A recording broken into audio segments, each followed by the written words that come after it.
Let's talk about where you live. Do you live in a house or a flat? Right at the very start of the speaking test, there is a good chance you'll be asked some questions about your home. Let's look at some common questions, sample answers, and advanced vocabulary to help push up your band score. It's Asia. Let's get started. I've divided possible questions and sample answers into 3 categories. The first has a beautiful name, descriptions. Here are some typical questions. Do you live in a house or a flat or apartment? Describe your favorite room in your home. Where would you spend most time in your home? Let's take that first question. Here is a sample answer. I live in a house. In fact, I've lived there all my life. It's located on the outskirts of the city in a quiet residential neighborhood full of detached and semi-detached houses. Ours has 2 floors. Downstairs, there is the living area, a study, and of course, the kitchen. Upstairs, we have the bedrooms and bathrooms. Oh, and we have a large garden at the back of the house. This question and answer together take me about 30 seconds, which is all you've got in part 1.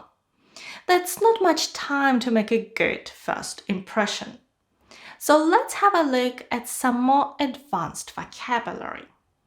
I've lived there all my life. A good grammatical start will show the examiner how you use verb tenses, and there is a great chance to use the present perfect. Another example could be, I haven't been there for long. We only moved in a year or so ago. Here, the present perfect is followed by a more specific time reference using the simple past. Believe me, examiners are listening carefully to your use of grammatical structures. On the outskirts of or in the suburbs, vocabulary should be precise and varied. This useful expression means the opposite of in the center or downtown. You live in an area in the suburbs where the city soon becomes the countryside. A residential neighborhood is an area where people live rather than work or go out. Detached houses are not joined to another house with space on each side. 2 houses are semi-detached if they're joined together with space on either side. Compare that to terraced houses, a row of houses all joined together with no spaces between. I live in a terraced house. By the way, if you'd rather not write anything down, you can get all the sample answers and vocabulary for this and 40 other IELTS speaking topics from real exams in our PDF book, the IELTS Speaking Library. If you'd like to buy it, the link is in the description. Or you can get the topics and questions only for free on our Telegram channel. Now, back to our question. Here is another description. I'm currently renting a flat near the city center. I share it with a friend from work. It's a bit cramped, I'd say. It has 2 bedrooms, a bathroom, and a living room and kitchen all together in one space, like open plan. The building has only 4 stories and good parking space in the basement, so it's fine for the time being. I'm giving you these sample answers as inspiration. The one thing you must never do is try and memorize what you're gonna say. The examiner will just cut you off and move on to another question. But let's return to our vocabulary.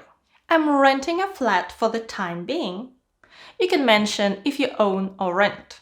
In this example, we can see that the continuous form currently renting, together with the expression at the end for the time being, shows that the situation is temporary, not permanent. I share it with. Flat sharing or house sharing is common especially with students and young professionals. Remember, in British English, the person you share it with is your flatmate, but in American English, they say roommate. A bit cramped is a little small in a negative way, like too small. If you want to say it's small but you really like it, say it's not so big but it's very cozy. Cozy means small, comfortable and friendly. At the other extreme, we can talk about a large or spacious room, flat or house. Next, stories are the number of levels a building has. The building has 4 stories. It's a 4-story building. But we usually say, I live on the 2nd floor, not story. By the way, stories and stories sound the same. Buildings can be very tall, what they call tower blocks or high-rise buildings. A low-rise building only has a few stories. With the general description type question, there is no time really to go into much detail. That changes a bit with our next category. Closely connected to our descriptions are those questions about how you feel about your home. So let's call this category feelings. Some sample questions are: what is your favorite room? What do you like best about your home? What makes your home a pleasant place to live? We can add a bit more detail here. Look at this example about my favorite room. Well, it would be my room. It's right at the top of the house in a loft my parents had built to make extra space. I have all my stuff there, laptop, bookcase, music, and this really old reclining leather armchair where I spend a lot of time. Oh, and through the skylight in the roof, I get so much natural light. Some nice examples of less common vocabulary. The loft, a space under the roof that can be used for accommodation or storage. The detailed armchair made of leather that can be lowered so you can recline. Windows are common, but a skylight, a window installed in the roof or ceiling, is more interesting. Or this one, the kitchen. Ours is really huge with an oval table in the middle. It's what they call a built-in or fitted kitchen with all the cupboards, shelves, sink and appliances fixed perfectly, and hooks on the walls where we hang the utensils we use most. What I like most about it is the workspace where we prepare everything. I love cooking, and for me, the kitchen is the heart of our house. Built-in or fitted kitchens are designed so that everything fits perfectly with no space in between. The alternative is a freestanding kitchen where you can move some of the main appliances, the fridge, for example. Cooking or kitchen utensils are all the tools you use in the kitchen, your pans, cooking pots, and so on. So it's a really useful word to know. The area where you prepare and maybe serve food is the workspace. As we saw before, examiners want to find out how you handle ways of talking about past and present experiences, as well as future plans and even speculating about future possibilities. I've put these into a category simply called time. Do you plan to live there for a long time? What changes would you make to your home? What kind of home would you like to have in the future? Here are a couple of examples. Well, I've lived there since I was a kid, and I always think of it as home. But I'm going abroad to study soon, and after that, who knows what I'll be doing. I know the door will always be open for me, but we'll have to wait and see. In this first one, notice 2 very useful expressions. If we think of home as a place we have great memories of, a place where we feel welcome and happy, we can think of it as home. It doesn't even have to be your real home, but maybe a place you move to where you feel part of something. And when we leave home, well, we know we'll always be welcomed back, so the door will always be open. Here is another answer, talking about change. Well, for a start, I'd do the whole house up if I had the chance and the money. It needs modernizing. The living room, for example, is carpeted wall to wall. I take it up and have the wooden floor vanished and replace those heavy curtains we have with blinds. And paint the walls white. It would make the place look fresh. Some interesting phrasal verbs here. You can really impress the examiner when you correctly use a few phrasal verbs.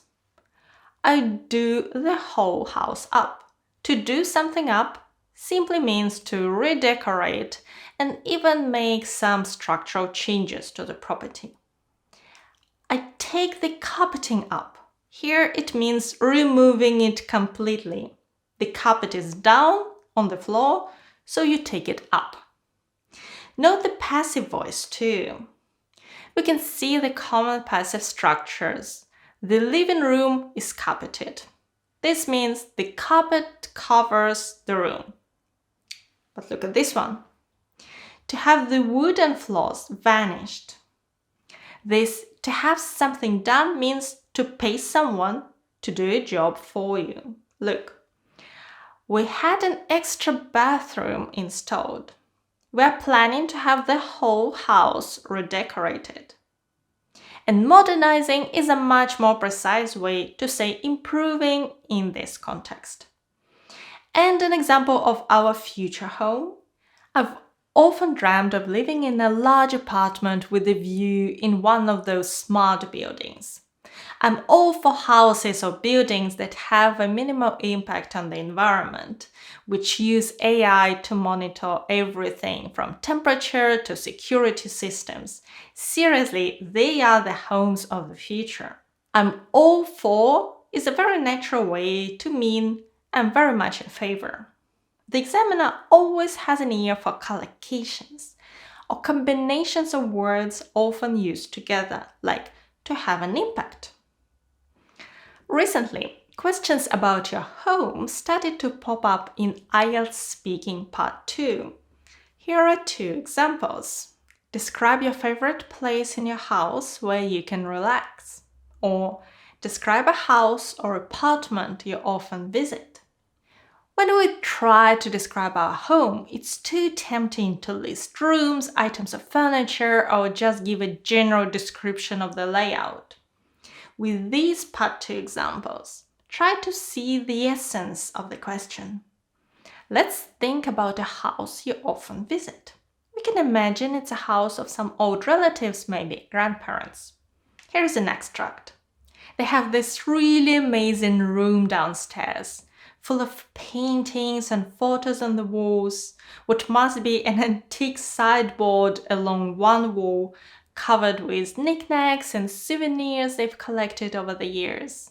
And then there is the sofa. It's a bit shabby, but once you sit on it, you won't want to stand up again. There is a personal touch here. The room is really amazing. The sofa is obviously very comfortable. The vocabulary is precise. With the antique sideboard, this piece of furniture with drawers we see in living rooms. Knickknacks are small objects, usually quite cheap, used for decoration in a house. The sofa is shabby or in poor condition because it's been used for many years. Together, they give life to the description. Moving on to Part 3, the examiner wants to take the topic further, maybe exploring the relationship between living in a flat versus in a house in your country, or maybe whether people prefer to buy or rent. Here is how it could develop. The examiner. Do most people in your country prefer to rent or buy their homes? I think until recently, most preferred to rent, at least the younger generation. It's so hard to get on the property ladder with property prices being so high. And it's hard to save enough to put down a deposit for a mortgage. You said until recently. Has that situation changed? Well, it's changing, especially in big cities. Demand is outstripping supply, so landlords are charging exorbitant rents. It's reached a kind of tipping point where it may be cheaper to buy, or in the worst case scenario, stay living with your parents. To get on the property ladder is to buy a house or flat for the first time. To get a mortgage, there is no T, it's just mortgage, is to get a loan from a bank to pay for the property which you pay back over 20 or 25 years. To put down a deposit. When you're getting a mortgage, you need to have 10 or 20% of the total cost in cash as an initial payment. So you need to save money first. Demand is outstripping supply. This means that the number of people who want to buy is growing faster than the number of properties on the market. Landlords are charging exorbitant rents. Property owners, the landlords, are asking for rents that are way too high, exorbitant. A tipping point is a moment when an important change occurs. Now, the next step is learning the new words and practicing your answers. You can get sample answers and vocabulary for over 40 topics in our paid IELTS speaking library, or download questions only on Telegram for free. Both are linked in the description. But you know what I've noticed recently? That at the beginning of part 1, questions about your hometown have been asked more often than your home. And you can find a lesson to impress the examiner over here. Thank you so much for watching me today, and good luck with your preparation and your exam. Bye!